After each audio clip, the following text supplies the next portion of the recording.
Welcome to 99 TV news. ఇక details చూస్తే చిన్ని నిర్లక్ష్యమే నిండు ప్రాణాలు గాల్లో కలిసిపోయేలా చేస్తున్నాయి. కారులో ప్రయాణిస్తున్నప్పుడు సీట్ బెల్ట్ పెట్టుకునే విషయంలో చూపుతున్న అశ్రద్ధతో ఎన్నో ప్రాణాలు గాలిలో కలిసిపోతున్నాయి. మొన్న మాజీ మంత్రి కోమటిరెడ్డి వెంకటరెడ్డి కుమారుడు, అంతకుముందు మాజీ క్రికెటర్ హజారుద్దీన్ కుమారుడు, తాజాగా మంత్రి నారాయణ కుమారుడు నిషిత్ విషయంలోనూ అదే జరిగింది. కారులో ప్రయాణిస్తున్నప్పుడు అతను సీట్ బెల్ట్ ధరించలేదని తెలుస్తోంది.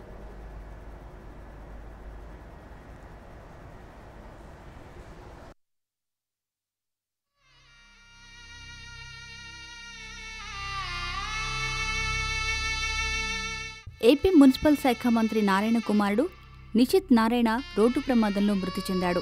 అతని స్నేహితుడు రాజా రవివర్మ కూడా ప్రమాదంలో మృతి చెందారు.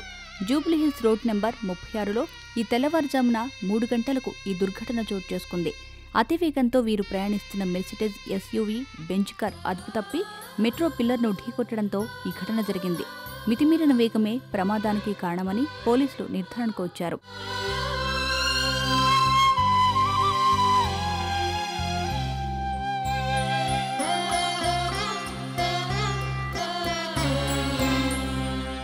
ఇంటికి చేరుకుందామనుకునే లోపే మృత్యువు ప్రమాద రూపంలో వచ్చి కబలించింది.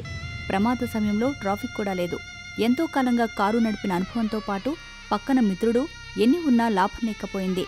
ప్రాణాన్ని కాపాడలేనంత వేగం, సీట్ బెల్ట్ పెట్టుకోలేని కారణంగా నిషిత్ కూడా సెలబ్రిటీ దుర్మరణాల జాబితాలో చేరిపోయాడు.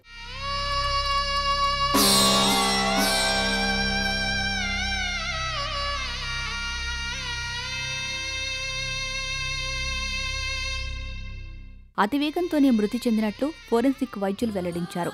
అయితే వారు మద్యం తాగినట్లు ఎలాంటి ఆధారాలు లేవన్నారు.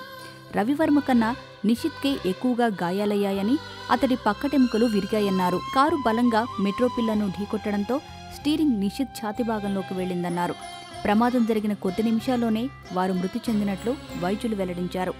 కాగా పోస్టుమార్టం అనంతరం అపోలో మెడికల్ కళాశాల నుంచి నిషిత్ మృతదేహాన్ని నెల్లూరు తరలించారు.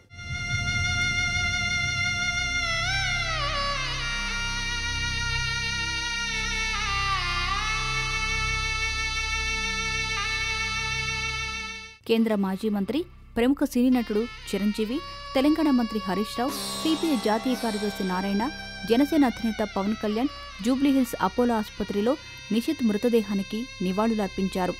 పగవాడికి కూడా ఇలాంటి కష్టం రాకూడదన్నారు. కుటుంబ సభ్యులను Chiranjeevi ఓదార్చారు.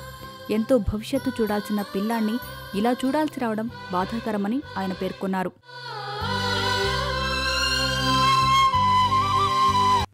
For more updates, please subscribe 99 TV Telugu.